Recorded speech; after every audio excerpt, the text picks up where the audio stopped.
yang dari pengalaman kami dari para alumni itu ternyata banyak anak-anak fresh graduate itu yang langsung berani berwirausaha gitu. Bahkan masih mahasiswa saja kemarin kita sempat ngobrol sama anak-anak, apa yang sekarang kamu lakukan di luar perkuliahan? Oh Bu, saya sudah bisnis dan terus kemudian bisnisnya sudah kita ekspor, produk kami sudah kita ekspor ke luar negeri. Gitu.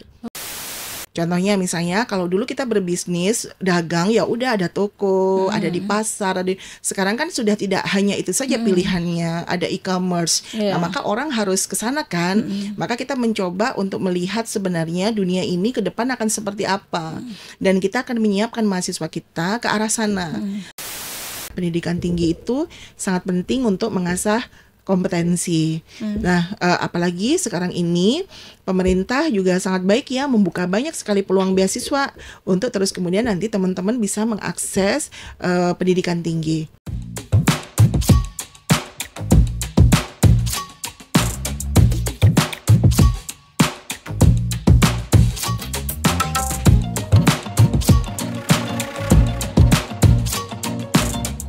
Halo Tribuners, jumpa lagi bersama saya Septiana Eka dalam podcast Malang Live. Pada episode kali ini kita akan membahas mengenal lebih dekat dengan Universitas Merdeka Malang, salah satu kampus swasta terbaik di Kota Malang yang telah melahirkan generasi unggul serta berprestasi. Bersama narasumber Dr. Anna Mariani SOS MSI selaku Wakil Rektor 3 Universitas Merdeka Malang. Assalamualaikum warahmatullahi wabarakatuh Ibu. Waalaikumsalam warahmatullahi wabarakatuh. Sehat ya Bu ya? Alhamdulillah baik Kak. Alhamdulillah sehat Ibu Anna. Mungkin sebelumnya disapa dulu Ibu Tribuners yang ada di rumah. Oke, halo Tribuners, apa kabar? Salam dari Universitas Merdeka Malang. Merdeka. Kebetulan juga Agustus ini bulan-bulan merdeka juga ya Bu ya? Hari kemerdekaan. Hari kemerdekaan. Nah Bu Ana, mungkin langsung aja ke pertanyaan pertama ya Bu ya. Bisa diceritakan secara singkat sejarah berdirinya Universitas Merdeka Malang tuh seperti apa Ibu? Oke, baik ya Mbak. Jadi mereka Unmer Malang itu sudah ada sejak tahun 1964. 1964 ya Bu Sudah ya? sangat lama. Dan yang mendirikan, jadi founders dari Unmer Malang itu adalah para pejuang-pejuang kemerdekaan. Jadi memang pada saat itu beliau-beliau ini memiliki visi bagaimana supaya bangsa Indonesia ini semakin banyak orang-orang yang pintar dan cerdas gitu. Nah, tadinya Unmer Malang ini banyak mendidik para patriot-patriot dan prajurit-prajurit TNI. Awalnya, kampus pertama kami itu ada di daerah Ijen. Iya. Nah, karena kampus kami ini adalah kampus kebangsaan sebenarnya ya Mbak ya, yang di bawah pembinaan dari Kodam 5 Brawijaya. Jadi Kodam yang ada di Indonesia itu banyak banget kan ya Mbak ya, ada Kodam Siliwangi dan tapi sepertinya hanya Kodam 5 Brawijaya saja yang terus kemudian memiliki universitas. Nah, dipilihlah nama Universitas Merdeka. Tadinya itu adalah namanya Universitas Saweri Gading. Iya, tapi terus kemudian bertransformasi menjadi Universitas Merdeka untuk memunculkan identitas bahwa kampus ini adalah kampus kebangsaan yang ingin memberikan kontribusi nyata bagi kemajuan, mencerdaskan kehidupan bangsa, terutama memang untuk masyarakat Indonesia. Awalnya itu prajurit-prajurit yang dididik, tapi lambat laun akhirnya bukan hanya prajurit, tapi semua orang itu memiliki akses untuk bisa belajar di Unmer Malang. Berarti itu merupakan salah satu juga filosofi namanya Universitas Merdeka Malang ya Bu betul, ya. Karena memang kita ini adalah kampus kebangsaan. Ya Bu ya. Nah, pendirinya itu ya para pejuang-pejuang. Nah, Unmer sendiri Mbak sebenarnya nggak cuma di Malang tadinya di awalnya. Jadi Universitas Merdeka itu ada di Surabaya ya. Ada di Pasuruan, ada di Ponorogo, ada di Madiun gitu ya, dan ada di Malang. Nah, tapi dulu itu yang menjadi pusatnya itu Malang. Oh, Malang ya Bu ya. Iya. Nah, terus kemudian ada peraturan pemerintah bahwa penyelenggara pendidikan tinggi itu harus terpisah. Jadi tidak boleh punya banyak perguruan tinggi satu badan hukum. Nah, sehingga terus kemudian kita sendiri-sendiri. Jadi tidak ada lagi keterkaitan misalnya antara Unmer Malang dengan Unmer Pasuruan udah nggak ada. Tapi iya semuanya ada di dalam binaan Kodam 5 Brawijaya. Kodam 5 sampai sekarang. Sampai berarti. sekarang. Berarti di bawah naungan Kodam 5 Brawijaya. Oke, dan dulu kan itu lokasinya di Ijen ya Bu ya, terus pindah ke daerah Dieng ya Bu ya. Terus kemudian ada Dieng. Sebenarnya kami juga punya kampus lain di Jalan Bandung Mbak, kampus pariwisata. Iya. Oh iya. Kampus diploma kepariwisataan ada di Jalan Bandung. Terus kemudian ada di Dieng dan kita juga punya kampus 3 sekarang namanya adalah di Ponorogo. Jadi kampus Unmer Malang yang ada di Ponorogo. Oke. Gitu. Dan kampus Unmer Malang ini sudah banyak yang mengetahui ya Bu ya. Alhamdulillah sudah kiprahnya nasional ya, dalam arti masyarakat sudah paham tentang keberadaan Unmer sudah dari dulu sih sebenarnya, dan terus kemudian memang mahasiswa kita juga dari Sabang sampai Merauke. Sabang sampai Merauke ya Bu ya. Kalau dulu itu jumlah prodi dan fakultasnya berapa Bu? Berkembang terus ya Mbak. Jadi sekarang ini kita sudah ada program studi mulai dari diploma, terus kemudian sarjana dan pasca sarjana. Ada 32 program studi. Program studi ya Bu ya. Nah, Unmer ini kan didirikan tahun 1967 ya Bu ya. 64 maaf Bu. Dan kira-kira ada perbedaan signifikan gak Bu Unmer terdahulu dengan yang sekarang itu? Ya, untungnya kita punya dokumentasi ya, jadi paling tidak bisa lihat album-album gitu ya. Dulu kan belum ada sosmed, jadi nggak tahu, belum ada video dan lain-lain. Ya tentu saja beda.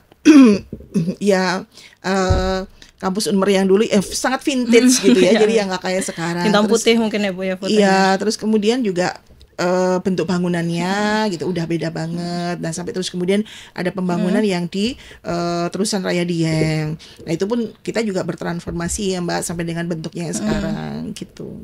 Oke, berarti kalau dari segi bangunan, demikian juga dari sisi pertumbuhan program studi dan fakultas bertumbuh terus. Nah kami juga sekarang sedang mengajukan perizinan untuk program studi baru. Jadi program studi teknologi informasi dan juga satunya lagi adalah S3 ilmu hukum. Gitu. S3 ilmu hukum, doktor ilmu hukum doktor ya? hukum. Oke, sudah ada di Unmer di Malang. Jadi kalau Mbak Eka lulusan komunikasi mau S3 hukum boleh. Boleh Bu ya, tapi S2 dulu Ibu. S2 dulu ya. Iya, S2 biar dulu. linear ya. Iya. Nah Bu, kalau misalkan visi dan misi utama Unmer dalam membentuk karakter mahasiswa yang berkualitas tuh kira-kira seperti apa Ibu? Tentu saja kita itu menjadi tujuan kita ya Mbak. Jadi sebagai perguruan tinggi itu dimanapun tujuan utamanya itu adalah menghasilkan lulusan yang punya kompetensi, integritas untuk ketika dia terjun ke masyarakat itu sudah sangat siap memberikan kontribusi nyata. Sehingga kesiapannya tentu saja banyak ya, berjenjang. Yang pertama tentu saja dari sisi akademik. Ya. Nah, kami di Unmer Malang saat ini memang memformulasi kurikulum sedemikian rupa sehingga itu sangat relevan dengan perkembangan dunia sekarang gitu ya. Terus kemudian yang kedua, selain kegiatan akademik juga ada kegiatan non akademik. Kalau kegiatan akademik itu lebih banyak mengasah tentang hard skills-nya, jadi pemahaman teoritiknya, maka di bidang non akademik itu lebih banyak mengasah soft skills-nya. Termasuk misalnya saja karakter dan kepribadian, kemampuan-kemampuan seperti leadership, terus kemudian communication skills itu juga kita asah melalui kegiatan-kegiatan yang sifatnya non akademik gitu. Nah kebetulan sekarang ini kan saya sedang membidangi kemahasiswaan dan alumni. Jadi kegiatan-kegiatan yang sifatnya untuk mengasah soft skills itu banyak dilaksanakan oleh bidang kemahasiswaan. Dan itu banyak Mbak. Jadi selain melalui pembinaan terhadap organisasi-organisasi mahasiswa atau ormahwa, terus kegiatan-kegiatan minat bakat, nah kita juga banyak sekali pembinaan-pembinaan untuk pengembangan karir. Jadi pengembangan karir. Jadi di Unmer Malang itu ada yang namanya pusat karir.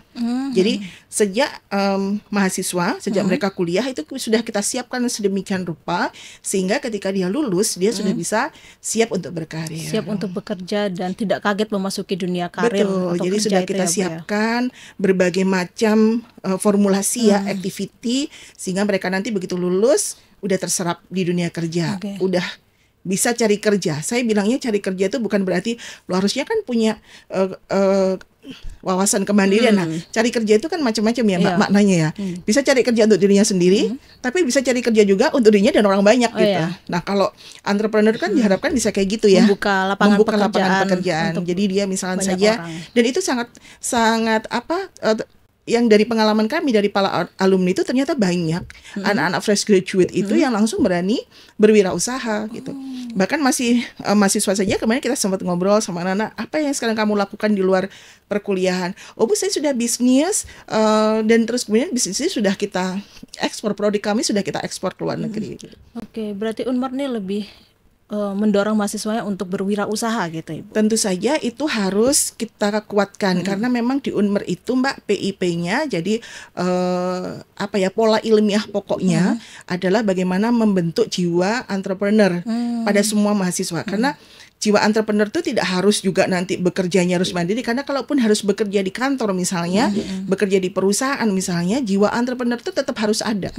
Jadi sebuah perusahaan itu kan akan berkembang jika orang-orang yang di dalamnya itu memiliki jiwa entrepreneur tadi itu untuk bagaimana terus kemudian memahami bisnisnya, terus kemudian mengembangkan bisnis tersebut meskipun itu bukan sebagai owner gitu. Tapi dia bisa berkontribusi untuk membesarkan perusahaan. Oke, berarti peran alumni itu begitu besar bagi Unmer Merdeka Malang ini ya Bu. Kami harapkan memang demikian dan alumni sangat berkontribusi karena alumni ini sebenarnya kalau kita lihat kan output kita. Jadi dia adalah luaran kita yang dilihat oleh masyarakat. Oh, jadi Unmer itu seperti apa sih itu ya dari alumninya gitu. Oke, dan kalau misalkan dilihat dari urutan perguruan tinggi ya Bu ya. Ini kan Unmer ini masuk ke dalam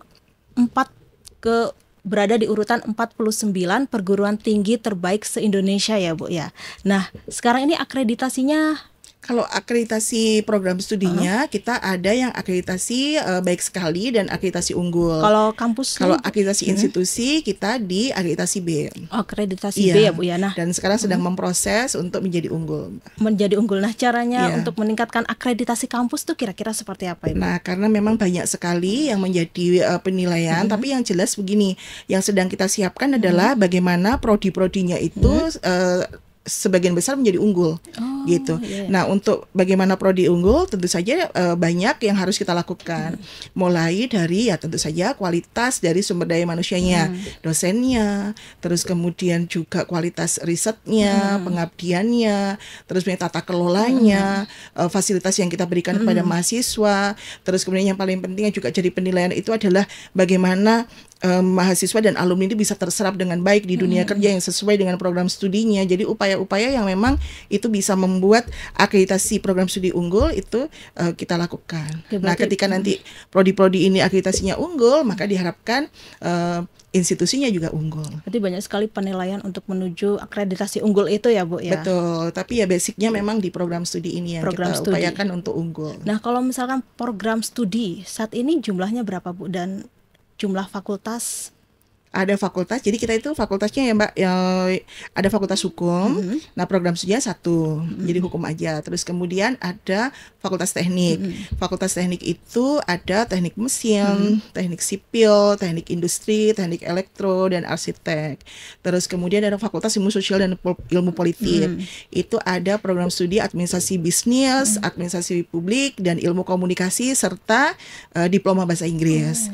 Terus ada yang fakultas ekonomi dan bisnis, itu kita ada manajemen, ada akuntansi, ada studi pembangunan, ekonomi pembangunan, ekonomi pembangunan, terus kemudian ada diploma akuntansi dan diploma perbankan, gitu ya. Terus kemudian ada pariwisata nih, program diploma kepariwisataan itu kita ada perhotelan, terus kemudian ada di empatnya itu ada destinasi wisata, terus kemudian ada perjalanan wisata di tiganya. Jadi mungkin tadi saya menyebutnya tidak berurutan ya, maaf ya, nanti mungkin bisa kepoin websitenya Unmer Malang ya.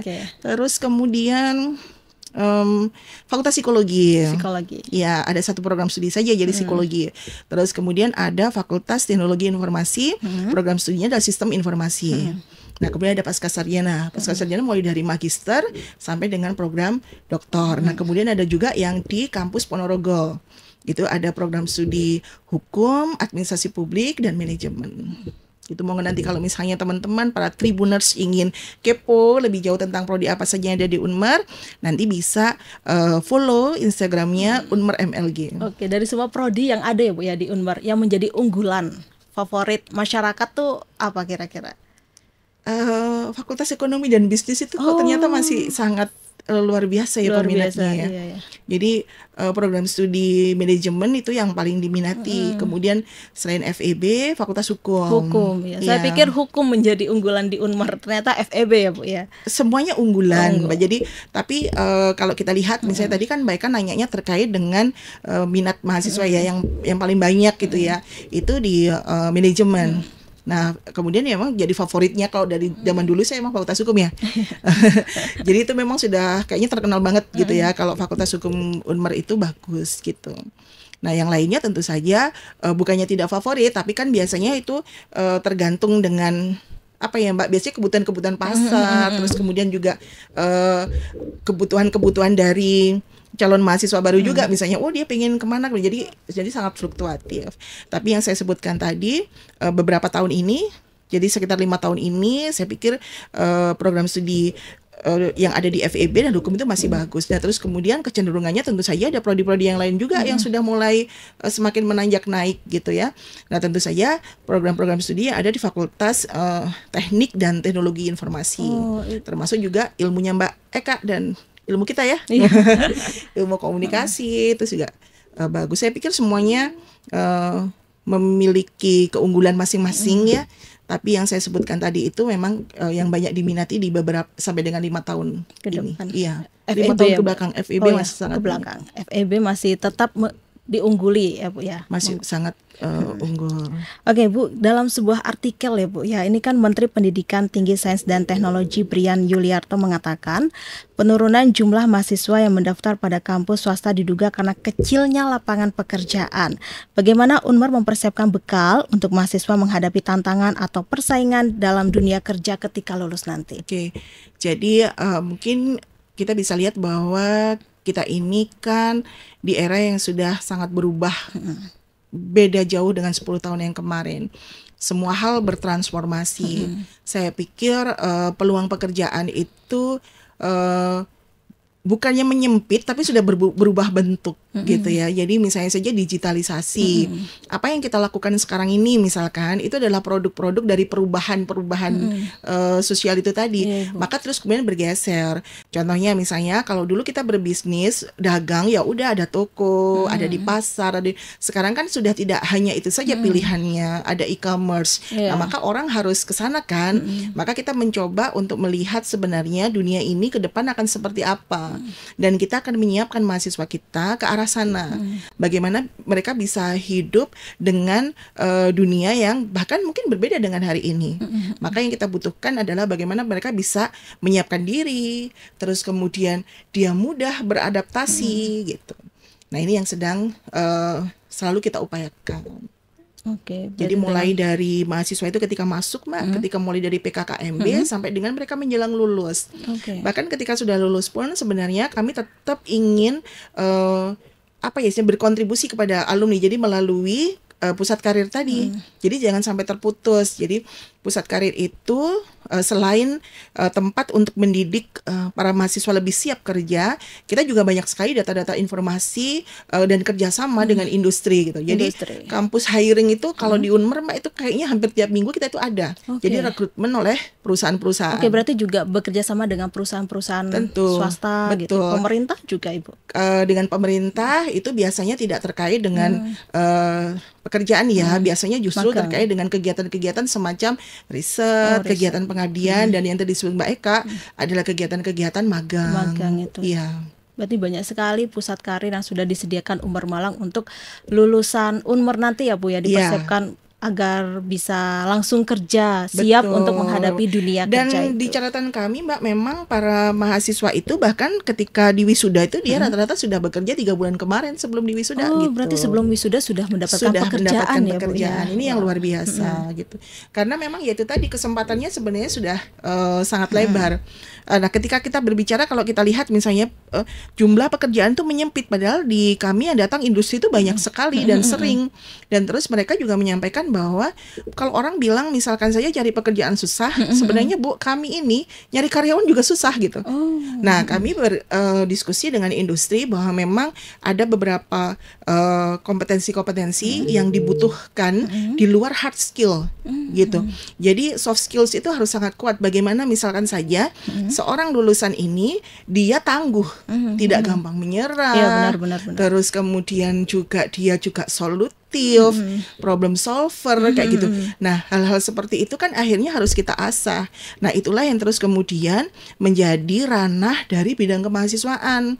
Jadi ketika seorang mahasiswa, jadi kami juga menemukan ketika berdiskusi dengan industri, para anak-anak ini ya, lulusan Unmer ini atau mungkin lulusan yang lainnya juga ya, ketika dia sudah ada di industri, ternyata anak-anak yang tadinya aktif di organisasi itu memiliki kelebihan dibandingkan hanya yang kalau datang ke kampus cuman kuliah aja gitu.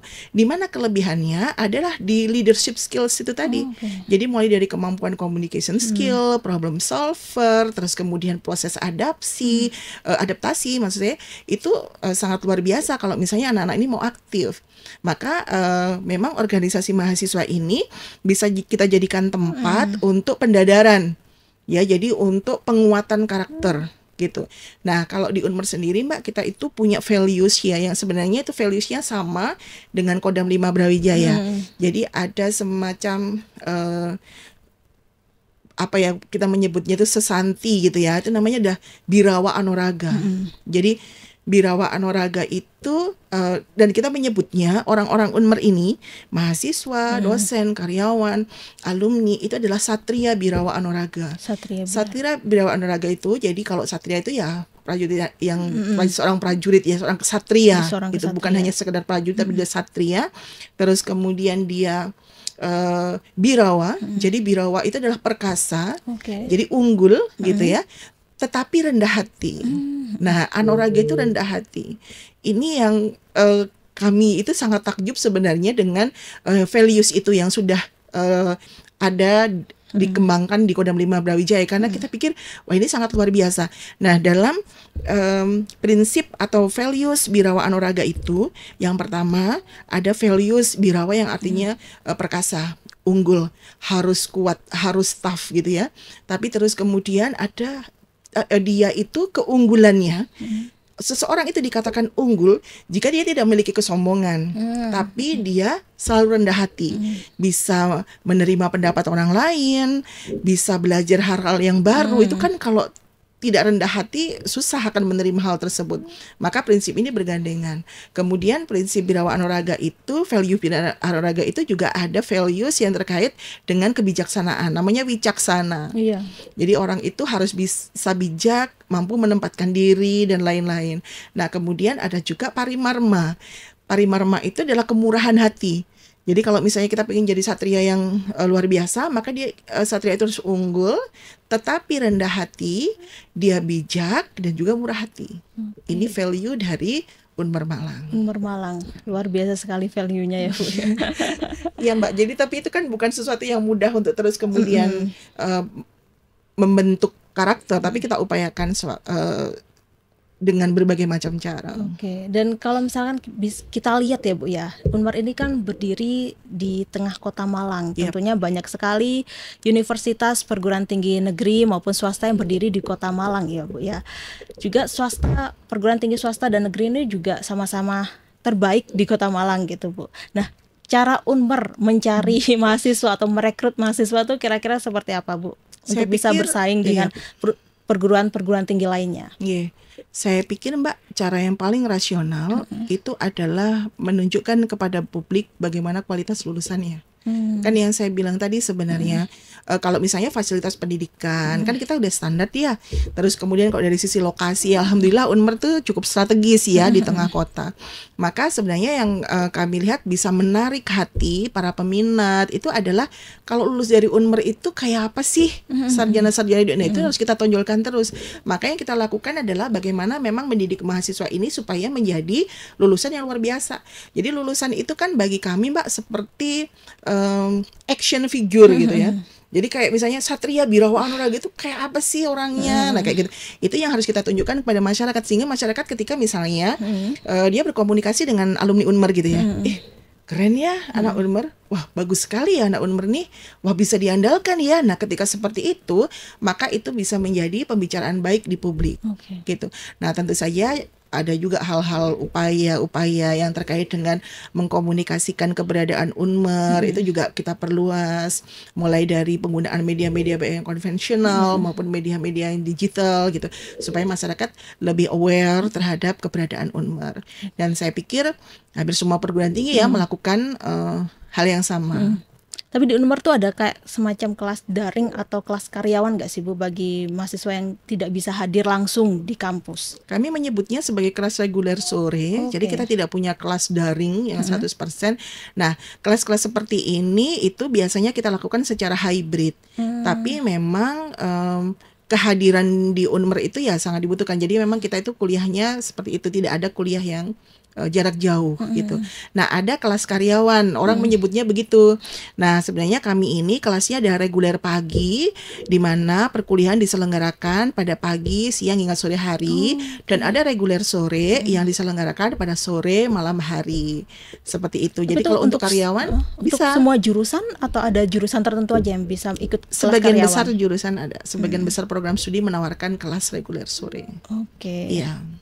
Dan Bu, kalau misalkan kita berbicara tentang proses pendaftaran ya Bu ya, sekarang ini kan lagi pendaftaran ini, Mbak, ya Bu ya, buka ya Bu. Gelombang berapa sekarang Bu? Gelombang 3 ya. Gelombang ketiga ya Bu ya. Nah, persyaratan untuk mengikuti gelombang ketiga tuh kira-kira seperti apa Bu? Sama aja Mbak. Jadi tiap gelombang itu persyaratannya sama. Cuman ya memang biasanya ya kalau PTS itu sebagian besar sih ya kita fullnya itu di gelombang ketiga. Jadi kalau dari persyaratan sama saja. Nah, bedanya itu hanya mungkin nanti semacam keringanan pembiayaan. Biasanya kalau di gelombang 1, gelombang 2 itu bisa mendapatkan kemudahan dalam arti pembiayaan ya, bukan yang lain-lain ya. Sebenarnya kalau gelombang 3 mungkin tidak terlalu banyak, tidak sebanyak ini gitu. Jadi syaratnya sama saja. Jadi penyerahan berkas, ada nilai-nilai, karena kita juga ada jalur-jalur Mbak. Oh, jalur-jalur. Jadi jalurnya gini, kalau ingin masuk ke Unmer di awal, jadi gelombang 1 itu kita ada namanya jalur undangan. Undangan ya. Jalur undangan itu ya nilainya memang spesifik ya. Jadi memang siswa yang nilainya tinggi, gitu ya, rapornya tinggi. Terus kemudian ada juga jalur prestasi, ada 2 prestasi nih. Prestasi akademik terkait dengan nilai juga sama non akademik. Kalau non akademik, jadi kalau ini para tribuners ya yang Gen Z, yang baru lulus, kalau misalnya punya sertifikat prestasi-prestasi itu disimpan ya, jangan sampai hilang, karena itu nanti bisa menjadi lampiran berkas untuk mendapatkan beasiswa prestasi non akademik. Kalau di Unmer seperti itu Mbak. Beasiswa prestasi akademik dan non akademik. Ada lagi gak Bu beasiswa kayak potongan-potongan kayak beasiswa anak Polri, TNI seperti itu? Karena Unmer ini berada di bawah binaan Kodam 5 Brawijaya, maka kita memberikan potongan 50%. DPP Mbak. Jadi DPP itu semacam uang gedung gitu ya. Zaman dulu namanya uang gedung. Jadi misalkan saja DPP-nya itu dibayar sekali aja kan dalam perkuliahan, misalnya 12 juta gitu ya. Ya akhirnya jadi cuman 6 juta. Di Unmer itu murah hati sekali loh ya, karena kita harus belajar. Selain misalkan Mbak ya, oke DPP-nya bisa 12 juta nih. Terus kemudian dia mendapatkan beasiswa jalur undangan misalnya sampai dengan 50%. Kan tinggal 6 juta ya. Kalau dia registrasi di gelombang pertama itu yang 6 juta dipotong 2 juta dong. Kita diskon. Jadi tinggal 4 juta aja. 4 juta aja gitu. Ya, wow. Jadi banyak sekali beasiswa internal. Jadi kita menyebutnya ini sebagai beasiswa internal. Nah, kemudian yang beberapa tahun lalu dirilis itu adalah adalah beasiswa ketua OSIS. Ketua Jadi OSIS. kakak ketua OSIS. Ya mau berkuliah di Kalau Unmar. mau kuliah di Unmar, potongan DPP-nya 50%. Demikian juga dengan putra-putri alumni, Mbak. Jadi kalau misalnya putra-putri alumni Unmar masuk ke Unmar, DPP-nya juga 50%. Wow, banyak sekali beasiswa yang ditawarkan Unmar untuk Betul. Nah, bukan itu saja, Mbak. mahasiswa baru. Jadi teman-teman yang rumahnya di sekitar Kelurahan Unmar. Pisang Candi, Itu juga dapat beasiswa dapat Ibu. beasiswa juga, Alhamdulillah. gitu. Termasuk yang hafiz Quran, itu Hafiz bahkan Quran bisa juga. bebas SPP juga. Oke. Terus kalau pendaftarannya gelombang 3 ini dimulai kapan sampai kapan Ibu? Sampai dengan nanti akhir September. Sudah Akhir dimulai, September. Kan? Iya. Oke. Terus kalau misalkan kan pendaftarannya kan akhir September ya Bu ya. Iya. Kalau untuk proses PKKMB-nya Ibu? Oh iya, jadi kita PKKMB itu di awal September ya, Mbak. Oh, Jadi September. direncanakan di tanggal 1 sampai dengan tanggal 4, terus kemudian nanti di bulan Oktober ada lagi. Jadi kita nggak hanya dalam 1 minggu aja, nanti akan ada di pertengahan Oktober. Nah itu nggak apa-apa, teman-teman yang masih belum mendaftar, ikut PKKMB-nya tahun depan. Oh, bisa Gitu. ya Bu ya. Boleh. Daftar hari Iya. ini. Tapi sebaiknya daftar sekarang gitu. Kan lebih seru kalau misalnya PKKMB-nya bareng teman-teman gitu kan ya. Bareng Iya. seangkatan gitu ya Bu Iya, ya. Nah, iya. kira-kira ya Bu ya, kalau misalkan Unmar ini kira-kira membuka calon mahasiswa penyandang difabel gak Bu? Oke, jadi kami ini ada, tapi tidak semua jenis difabel. Oke. Jadi dan juga tidak di semua program studi. Nah, ada. nanti untuk lebih jelasnya mungkin nanti bisa untuk teman-teman yang difabel bisa menghubungi langsung ke Unmar Malang gitu. Jadi kalau misalnya di program studi apa yang bisa menerima kondisi-kondisi yang difabel gitu. Oke, berarti nggak semua difabel Tidak, bisa belum Mbak. belum Iya, berkuliah jadi di kami masih Unmar. mengembangkan diri untuk karena tentu saja untuk teman-teman yang difabel itu kan butuh fasilitasi ya. Kami juga tidak ingin mengecewakan. Kami Iya, benar-benar. adalah kampus yang inklusi sebenarnya. Jadi ingin menerima semuanya. Tapi tapi kami juga mengerti kebutuhan-kebutuhan itu harus terfasilitasi gitu. Nah, sejauh ini masih belum semua jenis difabel dan masih belum di semua program studi. Oke, ada beberapa prodi yang menerima prodi yang mahasiswa bisa difabel menerima, ya Bu ya. betul. Iya. Oke, kita balik lagi ke PKKMB Bu. Nah, Oke. PKKMB kan nanti dijadwalkan bulan September ya Bu ya. Iya. Lantas bagaimana kegiatan PKKMB Unmar Malang caranya terhadap pembentukan karakter mahasiswa baru Ibu? Oke ya. Jadi PKKMB ini adalah pintu masuk bagi para mahasiswa untuk tahu sebenarnya dunia perkuliahan itu seperti apa sih, dunia perguruan tinggi itu seperti apa, pendidikan tinggi itu seperti apa, mahasiswa itu kayak gimana gitu. Karena kan proses pembelajarannya beda dong dengan waktu di SMA. Iya benar. Kan kalau di SMA itu lebih banyak memang ada di kelas kayak gitu. Sebenarnya pembelajaran kalau di kampus itu kan lebih banyak pembelajaran mandiri, terus kemudian juga banyak hal-hal yang dilakukan bahkan juga di luar kampus. Nah, itu nanti akan kita sampaikan kepada para mahasiswa. Jadi ada orientasi mahasiswa terhadap lingkungan kampus, sistem pendidikan tinggi, dan juga ada hal-hal yang harus diperhatikan oleh mahasiswa. Misalkan saja bahwa kampus Unmar Malang ini adalah kampus yang anti kekerasan, kampus yang anti penyalahgunaan narkotika dan obat terlarang, minuman keras dan seterusnya. Itu harus kita pahamkan kepada mereka. Jadi pemahaman dasar dulu. Kemudian juga ada kepemimpinan gitu. Jadi nanti juga akan kita ajarkan yang pertama tentu saja pengenalan pada organisasi mahasiswa. Terus kemudian kita asah mulai dari leadership itu seperti apa sih, dan kalau di Unmar itu bisa kita shaping dengan kalian ikut apa aja kayak gitu. Terus kemudian termasuk yang saya sampaikan tadi, pengenalan lembaga-lembaga yang ada di Unmar Malang kayak pusat karir, tempat bimbingan dan konseling. Jadi semua fasilitas-fasilitas yang dari Unmar itu kita kenalkan kepada mahasiswa baru. Nah, kemudian nanti mereka juga akan ada PKKMB di fakultas dan program studi, jadi mereka mengenali lebih dekat, mereka akan ketemu dengan kakak-kakak seniornya, ketemu dengan alumninya. Nah, kemudian juga mereka akan ada berkegiatan dengan unit kegiatan mahasiswa. Unit gitu. kegiatan mahasiswanya ada apa aja Ibu? Kita ada 30 unit kegiatan mahasiswa, Mbak. Jadi ada yang olahraga, seni gitu ya, dan ada yang penalaran. Dan ada juga unit kegiatan mahasiswa yang keagamaan. Jadi yang olahraga saya kasih contoh aja ya, nyebut satu-satu kayaknya banyak banget. Jadi misalnya saja ada sepak bola, termasuk di dalamnya ada futsal sih sebenarnya. Ada futsal. Terus ada volleyball, ada basket, terus kemudian ada bela diri itu ada taekwondo, ada pencak silat, ada karate, terus kemudian ada paduan suara, kemudian ada radio, terus kemudian ada bidik-bidik itu fotografi, ada UKM perfilman, ada menwa, resimen mahasiswa, terus kemudian ada pramuka, ada banyak sekali yang terkait dengan itu. Itu masih ada yang lain-lain juga ya. Mungkin teman-teman UKM yang tidak tersebut, mohon maaf ya. Kemudian ada kegiatan keagamaan, mulai dari Islam, Katolik, Kristen, Hindu, itu ada juga. Kemudian ada kegiatan penalaran juga. Penalarannya tuh seperti apa kira-kira Ibu? Itu lebih banyak memang pengembangan ilmu pengetahuan, riset, yang terus kemudian mereka lomba itu akhirnya lomba-lomba yang terkait dengan kegiatan itu. Kegiatan lomba-lomba nasional atau Yap, internasional betul. gitu Iya, ya Bu ya. iya. Nah kalau misalkan berbicara prestasi Bu, prestasi apa saja sih yang telah diraih mahasiswa Unmar Malang baik nasional maupun internasional? Banyak sih ya Mbak. Banyak Jadi ya, Bu, ya? ini tadi kebetulan kita baru saja melis ya prestasi-prestasi mahasiswa kemarin juga baru saja pulang teman-teman dari Malaysia untuk mengikuti bisnis plan. Kita kirimkan 3 kelompok dengan biaya Unmar gitu ya. Jadi jangan khawatir untuk teman-teman mahasiswa kalau emang mereka memiliki kemampuan untuk bisa berkompetisi bahkan sampai dengan tingkat internasional, kita usahakan untuk kita fasilitasi ya.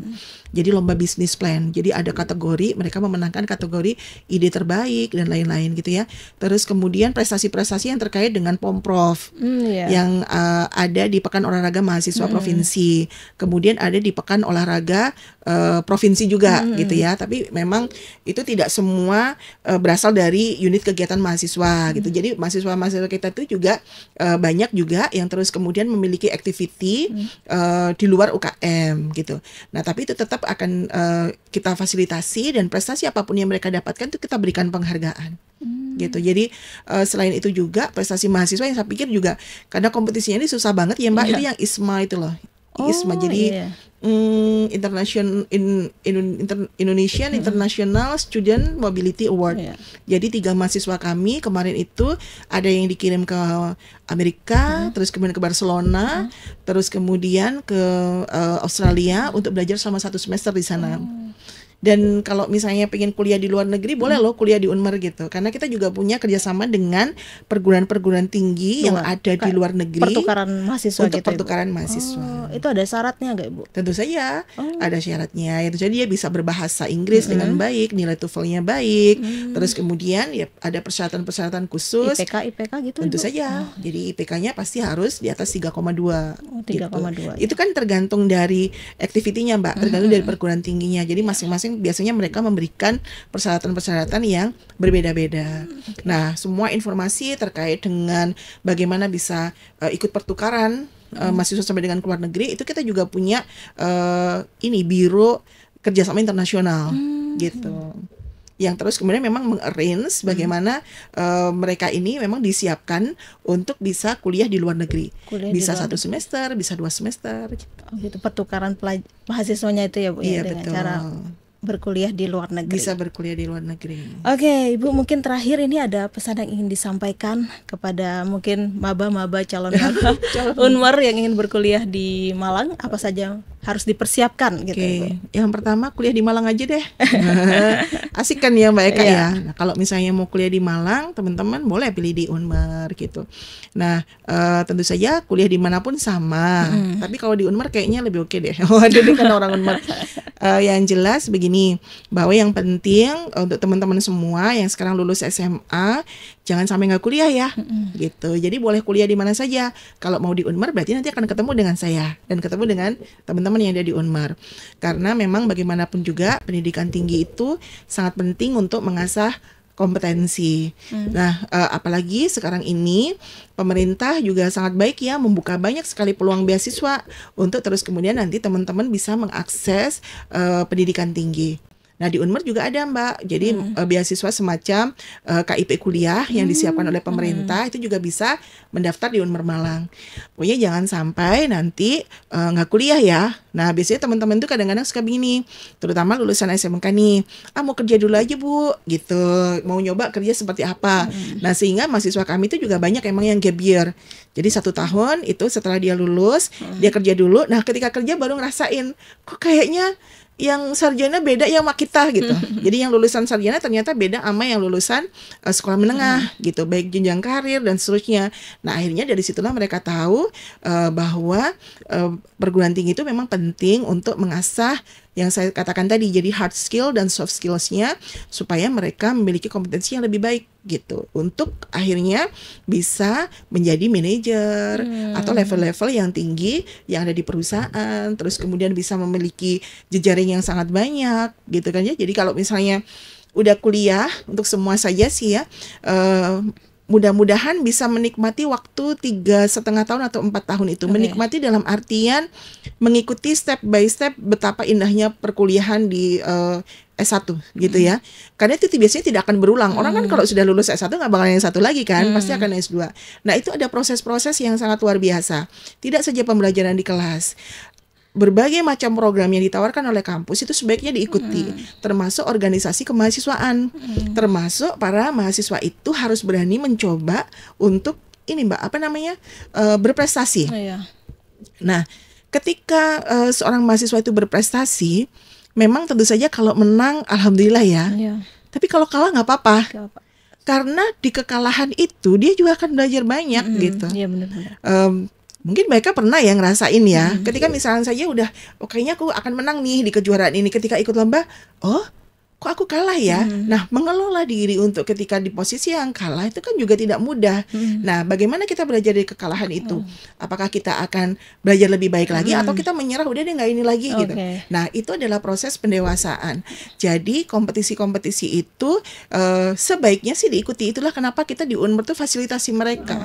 Masalah menang dan kalah nanti kita usahakan lagi. Kalau sekarang kalah, it's okay, kamu kalah nggak apa-apa, besok lagi ya. Nah saya berpengalaman Mbak, ternyata begini, anak-anak yang mengikuti kompetisi ini, misalnya dia kalah, itu dia memang ingin menang. Jadi dia ingin tahu, dia pengen itu udah tahu medan kan. Oh berarti strateginya untuk menang kayak gini dong, kayak. Nah yang menang Mbak ini lebih luar biasa lagi. Jadi ternyata anak-anak yang berprestasi itu, kalau saya bisa kasih gambaran itu kayak makan coklat, tau gak sih Mbak? Jadi kayak abis makan coklat itu kan kita kayaknya mau terus-terusan ya, nggak mau berhenti ya. Nah berprestasi juga kayak gitu. Jadi misalnya gini nih, aku sekarang menang Kakang Mbak Yu, gitu ya, nggak berhenti. Oh aku pengen menang ini Raka-Raki Jawa Timur. Oh aku ingin menang menjadi apa Miss Indonesia. Nah seperti itu. Jadi ingin terus mengejar prestasi itu, dan saya pikir itu baik karena ketika dia ikut kompetisi, dia ketemu sama teman-teman lain dari kampus lain, dia ketemu lebih banyak orang, dia bisa mengukur diri, dia bisa memanage waktu, kapan latihan, kapan belajar kayak gitu. Dan itu adalah pembelajaran yang luar biasa. Jadi sayang banget kalau misalnya kuliah cuma datang kuliah terus pulang. Kupu-kupu. Gitu. Harusnya bukan kupu-kupu ya. Apa dong? Kupu-kupu. Kura-kura katanya. Oh, kura-kura. Kuliah rapat. Ini kata TikTok ini Mbak ya. Jadi diikuti semuanya. Nah, sekarang yang hebat lagi itu kayak gini, anak-anak Gen Z itu luar biasa mereka. Bagaimana mengelola waktunya. Bahkan mereka bisa kuliah sambil kerja. Jadi teman-teman jangan mau kerja aja Bu, nggak mau kuliah. Oh, udah nggak zaman lagi. Udah kerja, oke, bisa dibagi waktunya sambil kuliah kayak gitu. Jadi akhirnya nanti akan dapat dua-duanya. Misalnya dia sekarang bekerja masih biasa-biasa saja. Nah setelah dia lulus kuliah, pekerjaannya yang tadinya mungkin dia nggak biasa aja bisa jadi portofolio untuk bisa mendapatkan jenjang karir yang lebih baik. Ya, karena kalau kita memasuki dunia kerja tuh juga harus punya hard skill dan soft skill yang mumpuni ya Bu. Iya, nah pengalaman itu kan banyak ya Mbak. Ada orang mungkin bilang kalau kerja itu perlu pengalaman kerja. Tapi kalau fresh graduate kan tidak. Ada banyak pengalaman yang jadi portofolio. Satu misalnya saya bilang tadi, pengalaman organisasi. Pengalaman berprestasi. Kursus-kursus betul. Juga ya Bu ya. Terus pengalaman magang. Karena di Unmer itu kita hampir semua program studi itu ada magangnya. Jadi magangnya macam-macam. Ada yang 1 bulan, ada yang 3 bulan, ada yang 1 semester, seperti itu. Nah itu juga memberikan pengalaman, jadi portofolio sendiri. Oh pernah magang di tempat ini. Maka itu harus kegiatan-kegiatan kampus itu harus diikuti karena semuanya itu adalah berseri. Bahwa kegiatan kampus itu nggak cuma datang ke kelas, dengerin dosen, kerjakan tugas sudah selesai, tidak seperti itu. Jadi silahkan mengikuti semua kegiatan yang sudah ada di Unmer Malang, yang ada di kampusnya masing-masing. Dan kita juga gak bersaing dengan lingkungan kampus aja ya Bu, melainkan seluruh kampus lain kita harus bersaing juga. Iya, tapi yang jelas kalau memang untuk mahasiswa itu sebenarnya saya mungkin akan kembali lagi soal yang tadi prestasi ya Mbak ya. Mengalahkan diri sendiri itu jauh lebih susah daripada mengalahkan orang lain. Banyak dari para mahasiswa atau mungkin kita gitu ya, kadang punya banyak waktu untuk menilai orang lain tapi tidak menilai diri sendiri. Nah, kadang penilaian diri sendiri itu kita juga bisa lakukan sendiri kok ketika kita melakukan suatu challenge gitu. Nah, kalau persaingan di dunia perguruan tinggi, saya pikir itu bukan sekarang saja, itu sudah sejak lama seperti itu. Dan kami memang perguruan tinggi swasta di posisi yang tidak terlalu diuntungkan gitu ya, tapi kami selama ini terus berjuang dan alhamdulillah tetap bisa. Jadi keberadaan kami di tengah-tengah masyarakat itu masih sangat dibutuhkan. Maka ya itu menjadi semangat kami. Jadi apapun, misalnya persaingannya begini apa segala macam, itu tidak menjadi kerisauan kami. Yang kami lakukan adalah tetap melakukan pengembangan supaya lulusan Unmer Malang ini menjadi lulusan yang unggul. Oke. Gitu. Oke, terima kasih Bu Ana atas waktu dan kesempatannya. Ya, sama-sama, Nih kayaknya Eka. sudah 30 menit lebih nih Bu. Benar, maaf ya, Iya. jadi ngomongnya banyak. Oke, terima kasih Bu Ana atas waktu dan kesempatannya Iya, telah hadir di studio Tribun sama-sama, Jatim Network Malang Eka. ini. Dan Terima mohon kasih, maaf Tribuners. apabila ada salah kata dari saya sama-sama. Bu ya. Iya, mohon Oke. maaf juga. Terima kasih kesempatannya. Oke, Terima kasih sama-sama, Ibu. Tribun. Oke, baik Tribuners, sampai di sini dulu perjumpaan saya kali ini. Saya Septiana Eka dan Ibu Saya Ana Mariani. pamit undur diri dan sampai jumpa. Kembali lagi dalam podcast Malang Live episode berikutnya. Dadah. Download Tribun X sekarang. Menghadirkan lokal menjadi Indonesia.